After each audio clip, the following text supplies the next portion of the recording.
शबाब अपनी माँ के पास बैठी रो रही होती है और शबाब की माँ उसको दिलासा दे रही होती है और उसको एहसास दिलाती है कि तुम होश करो, क्योंकि घर में हालात बेहतर नहीं हैं। और जो आया है यानी मीशा, वो ठीक औरत नहीं है। वो तुम्हारे शोहर को वरगला रही है। जिस पे शबाब रोना शुरू कर देती है और धाड़े मार मार के अपनी माँ से कहती है कि वो अपने शोहर के दिल की रानी थी और इस घर पे उसका राज था, लेकिन आज इस घर में उसकी 2 टके की भी हैसियत नहीं है। सो उसकी माँ उसको कहती है कि तुम तो मेरी बेटी ही नहीं लगती, तुम कैसी बातें कर रही हो। मैंने तुम्हारी परवरिश ऐसी नहीं की है। तुम्हें अपने आप को बेहतर करना होगा और ज़बार को अपनी तरफ माइल करना होगा। शबाब को एहसास होता है कि वो तो इतनी कमज़ोर कभी भी नहीं थी। वो अपनी माँ से कहती है कि ज़वार को पलटना होगा और उसकी तरफ दोबारा लौटना होगा, और वो ऐसा करके दिखाएगी। आमिर अपनी बीवी फौजिया को आकर बताता है कि नूरी का भाई नूरी को ढूंढते हुए इस घर तक आ पहुंचा है, और वो डर है कि ज़वार के सामने ना आ जाए। वो अपनी बीवी से कहता है कि तुम नज़र रखना, मैंने गार्ड से कहकर उनको उसको यहाँ से निकलवा दिया है। ये तमाम बातें मीशा यानी निहाल सुन रही होती है और वहाँ से वो मोबाइल यूज़ करते हुए जाने का नाटक करती है। फौजिया और आमिर उसका चेहरा देखते हैं और फौजिया को डर होता है। वो कहती है कि ये हमारी बातें सुन तो नहीं रही थी। उसके बाद आमिर कहता है कि अगर सुन भी रही थी तो क्या हुआ, ये कौन सा उसकी बेस्ट फ्रेंड थी। सो वो यहाँ से चली जाती है।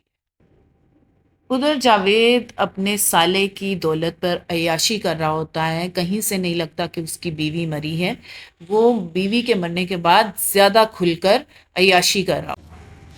जवाल कमरे में आता है जहाँ पर शबाब और उसकी माँ दोनों बैठी बातें कर रही होती हैं। शबाब की माँ कहती है कि जवाल, मुझे तुमसे कुछ कहना है और मुझे शबाब के बारे में बात करनी है। अब तुम दोनों नॉर्मल हो जाओ और अपनी ज़िंदगी अच्छे तरीके से बसर करो।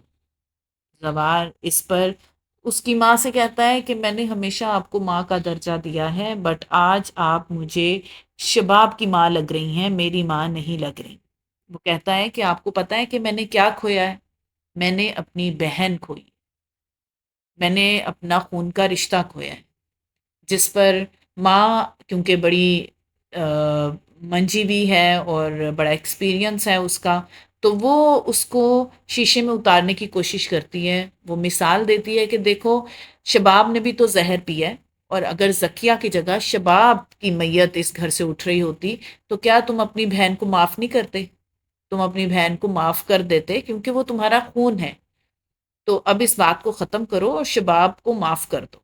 और फिर जवार के आगे हाथ जोड़ने लग जाती है कि तुम अपना घर ख़राब ना करो और शबाब के साथ अपना रिश्ता नॉर्मल कर लो। जवार वहाँ से चला जाता है और कहता है कि मैं आपके लिए गाड़ी भिजवा देता हूँ, कोई भी जवाब दिए बगैर। मीशा चाय लेकर जवार के कमरे में आती है।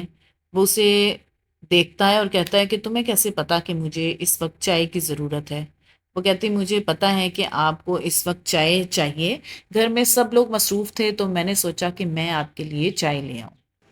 मीशा उसके पास बैठ जाती है और जवार उसे कहता है कि मेरे कुछ काम हैं जो कि मैं तुम्हें सौंप रहा हूँ। तुमने उन पर नज़र रखनी है और मुझे उनके बारे में बताना है। वो अपना लैपटॉप उसे थमा देता है और साथ ही साथ उसकी लिपस्टिक फैली होती है जिसको वो अपने हाथ से उतारता है, जो कि बड़ा ही ऑकवर्ड सा लगता है।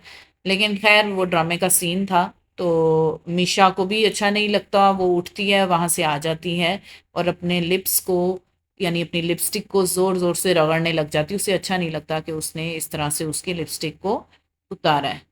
अगेन फ्लैशबैक, उससे पुरानी यादें आना शुरू हो जाती हैं और वो सोचना शुरू कर देती है। दूसरी तरफ शबाब अपने बेटे को ढूंढती हुई गिरती पड़ती अ, अपने कमरे से निकलती है और नीचे की तरफ आ रही होती है। मीशा हनैन को लेकर स्टॉलर में डालती है और उसको लेकर जा रही होती है। जवार दूर से देखता है और वो हुनैन को आवाज़ देता है। इसी असना में शबाब सीढ़ियों से उतर रही होती है और जैसे ही जवार اپنے بیٹے کی طرف جانے لگتا ہے تو شباب چکر آنے کی ایکٹنگ کرتی ہے تاکہ زوار کی اٹریکشن اس کی طرف ہو اور زوار اس کو سنبھالے. زوار اسی طرح سے کرتا ہے، اس کو کرسی پہ بٹھاتا ہے اور آواز دیتا ہے کہ اس کے لیے پانی لے کر آؤ. وہ کہتی ہے کہ میں اپنے بیٹے کو ڈھونڈتی ہوئی یہاں پر آئی ہوں، مجھے میرا بیٹا پکڑاؤ. وہ بڑی ہی خطرناک نظروں سے میشا کو دیکھتی ہے. میشا بچہ اسٹالر سے نکالتی ہے اور شباب کی گود میں رکھ دیتی ہے. شباب اپنے بچے کو سنبھالتے ہوئے میشا کو بری نظروں سے دیکھتی ہے اور میشا کو بھی اچھا نہیں لگتا کہ زوار دوبارہ اٹریکٹ ہو گیا اپنی بیوی کی طرف. زوار جانے لگتا ہے میشا کی طرف کیونکہ میشا وہاں سے جا رہی ہوتی ہے، لیکن شباب زوار کا ہاتھ پکڑ لیتی ہے اور اسے کہتی ہے کہ وہ اس کو معاف کر دے، وہ آئندہ ایسا کبھی کچھ نہیں کرے. میشا کسی کام سے باہر جا رہی ہوتی ہے اور باہر لان میں زوار اپنے کام سے کھڑا ہوتا ہے. وہ دیکھتا ہے کہ میشا آ رہی ہے. وہ میشا سے کہتا ہے کہ تم کہیں جا رہی ہو تو میرے ساتھ چلو، میں بھی باہر جا رہا ہوں. لیکن میشا جانے سے انکار کر دیتی ہے. وہ کہتی ہے کہ اسے ضرورت نہیں کسی کے ساتھ جانے کی، وہ خود جا سکتی ہے. زوار اس کو جسٹیفیکیشن دینے لگتا ہے لیکن وہ ڈانٹ دیتی ہے. وہ کہتی ہے کہ اسے کسی جسٹیفیکیشن کی ضرورت نہیں اور شباب اس کی بیوی ہے اور اگر وہ اٹریکٹ ہوا ہے اپنی بیوی کی طرف تو یہ ایک نارمل چیز ہے.